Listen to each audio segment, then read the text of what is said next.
നമസ്കാരം. ഇറാനുമായുള്ള യുദ്ധത്തിൽ നിന്നും US എത്രയും പെട്ടെന്ന് പിന്മാറണമെന്നാണ് അമേരിക്കക്കാരിലെ ഭൂരിഭാഗം പേരും കരുതുന്നത്. സംഘർഷം ഇന്ധനവില വർദ്ധിപ്പിക്കുകയും സാമ്പത്തിക സമ്മർദ്ദത്തെക്കുറിച്ചുള്ള ഭയം വർദ്ധിപ്പിക്കുകയും ചെയ്യുന്നതനുസരിച്ചാണ് പൊതുജനങ്ങളുടെ ആശങ്ക വർദ്ധിച്ചു വരുന്നത്. അതുകൊണ്ടാണ് ഇത്തരമൊരു അഭിപ്രായം ഭൂരിഭാഗം ജനങ്ങളിലും ഉളവായത്. അതായത്, ഈ വിഷയത്തിൽ സർവേ നടത്തിയപ്പോഴാണ് പ്രതികരിച്ചവരിൽ 66% പേരും US എത്രയും പെട്ടെന്ന് സംഘർഷം അവസാനിപ്പിക്കണമെന്നാണ് അഭിപ്രായപ്പെട്ടത്. സംഘർഷം ദീർഘകാലം തുടർന്നാലും ലക്ഷ്യങ്ങളെല്ലാം നേടുന്നതുവരെയും സൈനിക ഇടപെടൽ തുടരണമെന്നാണ് 27% പേരും അഭിപ്രായപ്പെടുന്നത്. അതേസമയം 6% പേർ ഇക്കാര്യത്തിൽ പ്രതികരിച്ചിട്ടില്ലതാണ്. ഏതായാലും ട്രംപിന്റെ റിപ്പബ്ലിക്കൻ അടിത്തറയിൽ അഭിപ്രായ ഭിന്നതയുണ്ട് എന്നാണ് സർവേ സൂചിപ്പിക്കുന്നത്. ഇതൊക്കെ ഒരു വശത്ത് നടക്കുമ്പോൾ, ആധുനിക യുദ്ധക്കളങ്ങളിൽ നിന്നും ഡ്രോണുകൾ വലിയ ഭീഷണിയാകുമ്പോഴും അവയെ നേരിടാൻ വില കൂടിയ പ്രതിരോധ മിസൈലുകൾ ഉപയോഗിക്കേണ്ടി വരുന്നത് വലിയ സാമ്പത്തിക ബാധ്യതയാണ് രാജ്യങ്ങൾക്ക് മേൽ വരുത്തിവെക്കുന്നത്. അതായത് യുദ്ധം കൊണ്ട് വലിയൊരു സാമ്പത്തിക ബാധ്യതയാണ് ഉണ്ടായിരിക്കുന്നത്. ഇതിനെ മറികടക്കാനായി ചെലവ് കുറഞ്ഞ മിസൈലുകൾ വികസിപ്പിക്കുവാനുള്ള തീവ്ര ശ്രമത്തിലാണ് പുതിയ പ്രതിരോധ സ്റ്റാർട്ടപ്പുകൾ എന്നാണ് സ്രോതസ്സുകൾ വ്യക്തമാക്കുന്നത്. ഇറാനിലെയും ഉക്രൈനിലെയും യുദ്ധങ്ങളിൽ ഡ്രോണുകളുടെ ഉപയോഗം കൂടുതലും വരുന്നു. അതായത്, വലിയ തോതിൽ ഉൽപ്പാദിപ്പിക്കപ്പെടുന്ന വില കുറഞ്ഞ ഡ്രോണുകളെ വെടിവെച്ചിടാൻ ദശലക്ഷക്കണക്കിന് രൂപ വിലയുള്ള മിസൈലുകൾ ഉപയോഗിക്കുന്നത് ഈ പ്രതിരോധത്തിൽ, അതായത് രാജ്യത്തിന്റെ സമ്പദ് വ്യവസ്ഥയെ തകർക്കുന്നു എന്നാണ്. തകർക്കുന്നതാണ് ഏറ്റവും വലിയധികം പ്രതിസന്ധിയായി വരുന്നത്. സാമ്പത്തികമായും എത്ര മികച്ച നിലയിലുള്ള രാജ്യമാണെങ്കിലും യുദ്ധത്തിൽ പിടിച്ചു കുലുക്കും, സ്വാഭാവികമാണ്. എന്തായാലും ഷാഹേദ് 136 പോലുള്ള ഏകദേശം $5000 മാത്രം വില വരുന്ന ഡ്രോണുകളെ തകർക്കാൻ ലക്ഷക്കണക്കിന് ഡോളർ വിലയുള്ള പാട്രിയറ്റ് അല്ലെങ്കിൽ സൈഡ് വിൻഡർ മിസൈലുകൾ ഉപയോഗിക്കേണ്ടി വരികയാണ്.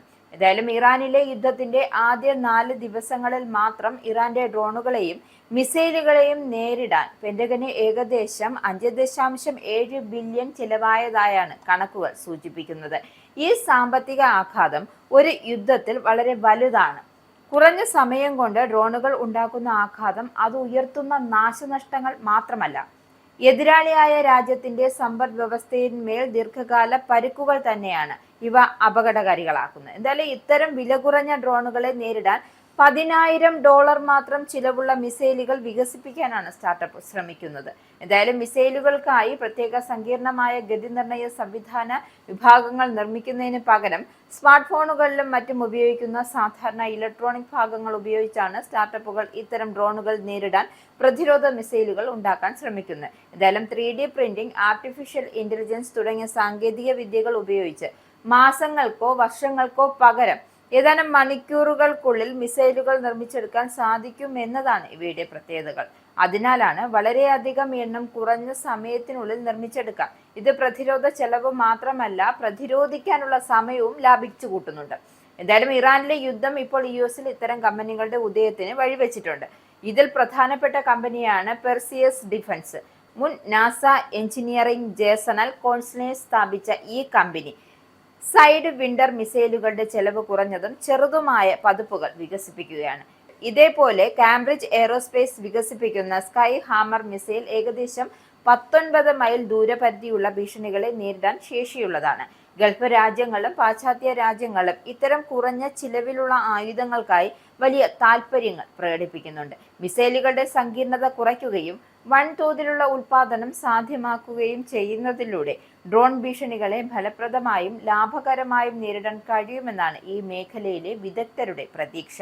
ഇന്ത്യയിലും ഈ രംഗത്തുള്ള ഗവേഷണങ്ങളുമായി സ്വകാര്യ സ്റ്റാർട്ടപ്പുകളും പൊതുമേഖലാ സ്ഥാപനങ്ങളും രംഗത്തുണ്ട്. സോളാർ ഡിഫൻസ് വികസിപ്പിച്ച ഭാർഗവാസ്ത്ര ചെലവ് കുറഞ്ഞ ഡ്രോൺ പ്രതിരോധം സാധ്യമാക്കുന്നുണ്ട്. 2025 വിജയകരമായി പരീക്ഷിച്ച ഭാർഗവാസ്ത്ര ഡ്രോൺ പ്രതിരോധ മിസൈൽ സംവിധാനത്തെ 10 കിലോമീറ്റർ ഉയരത്തിൽ ഡ്രോണുകളെ വളരെ ലക്ഷ്യമിടാനാണ് ഇവയെ കൊണ്ട് സാധിക്കും. എന്തായാലും 2.5 കിലോമീറ്റർ ഉയരത്തിൽ വെച്ച് തകർക്കുകയും ചെയ്യും. ഏതായാലും അമേരിക്കയ്ക്ക് മേൽ, അതായത് ഈ ഇറാനുള്ള യുദ്ധം വളരെയധികമായി സാമ്പത്തിക പ്രതിസന്ധി അമേരിക്ക നേരിടുകയാണ്.